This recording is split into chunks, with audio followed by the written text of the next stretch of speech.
এই ইট পাথরের শহরে চারপাশে শুধু ধোঁয়া আর ব্যস্ততা। সেখানে একটা শান্তির ঘর খুঁজে নেই আমি আমার ছাদ বাগানের কোণে। ছোট্ট এক টুকরো সবুজে এই গাছগুলো শুধু গাছ না, ওরা আমার ক্লান্ত দুপুরের বন্ধু। নিঃশ্বাস নেওয়ার কারণ, প্রতিটা পাতায় লেগে থাকে ভালোবাসা, প্রতিটা ফুলে থাকে জীবনের নতুন গল্প। জানি না কেউ বোঝে কিনা, কিন্তু এই ছোট্ট ছাদ বাগানটাই আমাকে বাঁচিয়ে রাখে।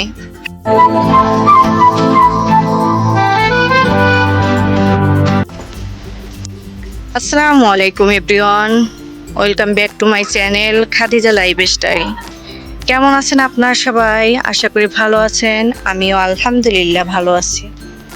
এই যে বৃষ্টির দিনে ছাদের যে পরিস্থিতিটা কতটা খারাপ হয়, খোঁজ খবর নেওয়া লাগে, পরিবেশ পরিচর্যা করা লাগে সব সময়। তা না হলে গাছপালার অবস্থা খুবই খারাপ হয়ে যায়। এই লেবু গাছটায় প্রচুর পরিমাণে লেবু হয়েছে, অথচ দেখেন নিচে অনেক আগাছা জন্মেছে। এই আগাছাগুলো পরিষ্কার করতে হবে। আর এই ছাদে উঠলে আমার মন ভালো হয়ে যায়। বিকালবেলা ছাদে গাছপালা, পশু পাখি সব কিছু, পাখিগুলো উড়ে যায়, ভালো লাগে। এই যে ছাদের খুব খারাপ অবস্থা, পানি জমে গেছে, এগুলো পরিষ্কার করা লাগবে আমার। এই যে এটা একটা পাতাবাহার গাছ, বাহার গাছটাও অনেক সুন্দর হয়েছে। এই যে দেখেন গাছের উপর কি সুন্দর পাতায় পানি, দেখতে ভালো লাগে। এটা অপরাজিতা ফুল গাছ। এই ফুলের আমি চা আপনাদের আগে একটা পর্বে দেখিয়েছি, বা একটা ভিডিওতে আপনাদের দেখিয়েছি চা করা যায় কিভাবে, সেটাই বানিয়ে শিখিয়েছি। এই যে গাছগুলো কত সুন্দর সতেজ হয়েছে, বৃষ্টির পানির ফোঁটা পেয়ে পুরা গাছগুলো প্রাণ ফিরে পেয়েছে।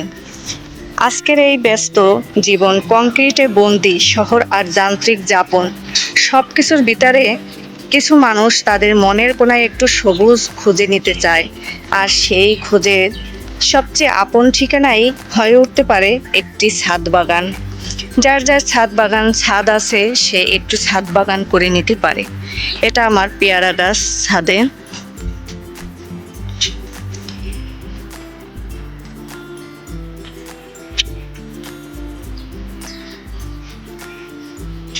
এই বাগান আমার নিঃশ্বাস, আমার ক্লান্ত দুপুরের বসে থাকা, একটু প্রকৃতির ছোঁয়া দেখার জায়গা। প্রতিটা পাতায় জমে থাকা শিশির, প্রতিটা ফুলে ফুটে থাকা হাসি যেন আমার মনের বাসা বোঝে। এই ছোট্ট সবুজ জগৎটাকে আমাকে শিখিয়েছে, যত যাই হোক না কেন, জীবন আবার নতুন করে শুরু করা। ছাদ বাগানের গাছপালা এগুলো দেখলে আসলেই ভালো লাগে, প্রকৃতি। তারপরও যতটুকু চেষ্টা করি ইট পাথরের শহরে ছাদ বাগানটাকে গাছপালা দিয়ে সুন্দর সবুজে ভরে তুলে রাখতে। এই যে দেখেন গাছপালাগুলোর চেহারা অনেকটা নষ্ট হয়ে গেছে আমার যত্ন অবহেলার কারণে। আর আমি এই যে ছাদে কিন্তু আমার বৃষ্টির পানি ধরার জন্য ব্যবস্থা করে নিয়েছি। আমি এই বৃষ্টির পানি দিয়ে ভাত রান্না করি। দেখেন পানিটা কতটা স্বচ্ছ, একদম ক্লিয়ার। এই কলমি শাক হয়েছে, অনেকগুলো কলমি শাক হয়েছে। আর এটা তো আপনারা জানেন আমার মরিচ গাছ। এই গাছপালাগুলো অনেক খারাপ অবস্থা হয়ে গেছে। দেখেন আরো দেখাচ্ছি, এই যে ছোট্ট একটা গাছে কতগুলো লেবু হয়েছে।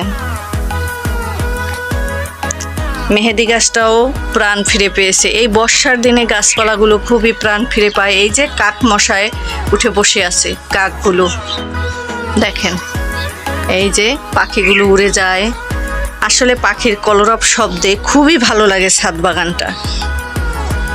সবুজ হয়ে গেছে বৃষ্টির পানির ফোঁটা পেয়ে। এই সিজনে গাছপালাগুলো অনেক সুন্দর হয়ে যায় ছাদ বাগানের। পানি দেওয়া লাগে না, পরিচর্যা করা লাগে না তেমন একটা, কিন্তু আগাছা জন্মে, আগাছাগুলো পরিষ্কার করতে হবে আমার। এই যে আমি একটা কচু গাছ লাগিয়েছি, দেখেন। এই যে আর একটা কচু গাছ।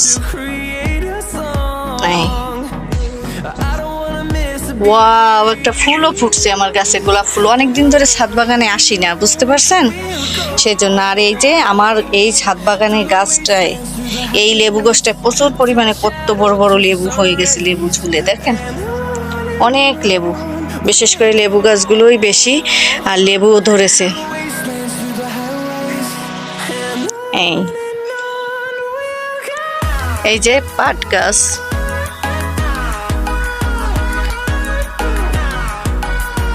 গাছপালার একটু সেবা যত্ন করা লাগবে। গাঁদা ফুল গাছ লাগিয়েছি, বিচি পড়ে গত বছর হয়েছিল গাঁদা ফুল গাছ অনেক, তাই সেই ফুলগুলো পেকে বিচি তলায় পড়ছে, সেই বিচি থেকে এই অবস্থা হয়েছে, এরকম গাছপালা হয়েছে। অনেকেই আমার ছাদ বাগানটা একটু এই বর্ষার সময় দেখতে চেয়েছেন, তাই আপনাদের অনুরোধে আমি ছাদ বাগানের ভিডিওটা নিয়ে আসছি। আর এই যে দেখেন, এখানে আমি আদা গাছ লাগিয়েছি। আদা আমার বাসায় আদা কিনে আনছে, দেখি গাছ হয়ে গেছে, তাই আমি ছাদে উঠলাম। এই যে নিচে পড়ে কলমি শাকগুলো, কত সুন্দর সুন্দর কলমি শাক হয়েছে। এই কলমি শাক আমার ছাদের 12টা বাজাইছে। আমার ছাদে অনেক কাজ করা লাগবে, এত যে ছাদের খারাপ অবস্থা, আমি কয়েকদিন ধরে ছাদে আসি না, এই অবস্থা হচ্ছে।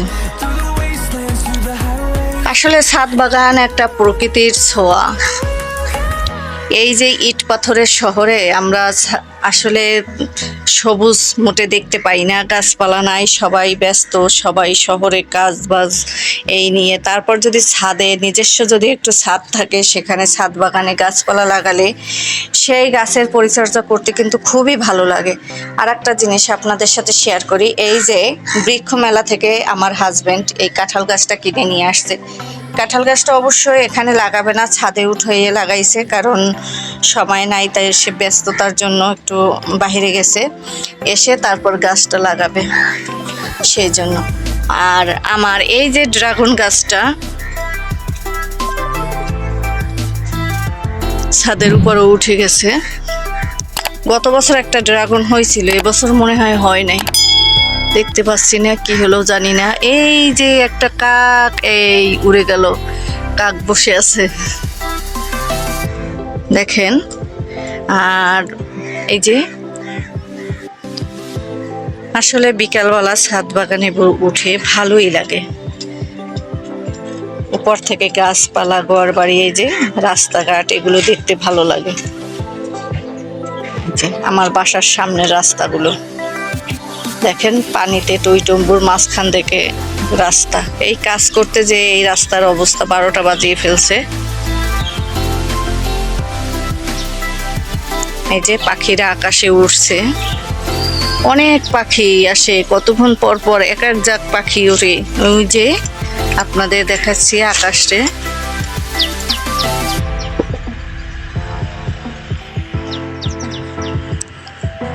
এই ছাদ বাগানটা কেবল ছাদের গাছের নয়, এটা আমার কষ্টগুলো লুকিয়ে রাখা একটা সবুজ ডায়েরি।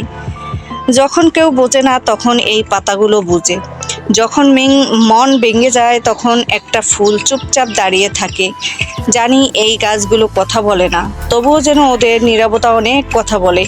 এই ছোট্ট ছাদেই আমরা আবার নতুন করে বাঁচতে শিখি, কারণ প্রকৃতির কোলে ফিরে গেলে সব কিছু ঠিক হয়ে যায়।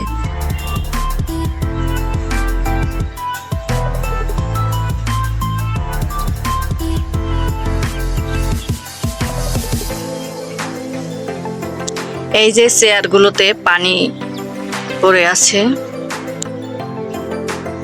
পানির ভিতর 2টা অপরাজিতা ফুল, দেখতে কি সুন্দর, পানিতে ভেসে আছে। আর এই চেয়ারের পানিগুলো আমি ফেলে দিচ্ছি, বৃষ্টিতে তো সেই জন্য চেয়ারে পানিগুলো জমা হয়ে গেছে। জীবনের কত না ব্যস্ততা, কত না ক্লান্তি, তার মাঝেও ছাদে এসে যখন গাছগুলোর দিকে তাকাই, মনে হয় এটাই আমার শান্তির ঠিকানা। এই পাতা, এই ফুল, এই রোদ, সব যেন মনের ভিতরের কষ্টগুলো চুপচাপ চুষে নেয়। গাছের মধ্যে ধৈর্য রাখলে জীবনও একদিন ফুল ফোটায়। আর সেই ছোট্ট ছাদটা আমার কাছে পৃথিবীর সবচেয়ে বড় আনন্দের জায়গা। এটাই ছিল আজকের ছাদ বাগানের গল্প। আমি খাদিজা,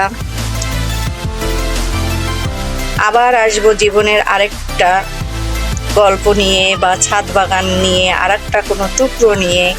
ততদিন সবুজে থাকো, শান্তিতে থাকো, খাদিজা লাইফস্টাইলের সাথে থাকো। ভালোবাসায় ভরে উঠুক তোমাদের জীবন।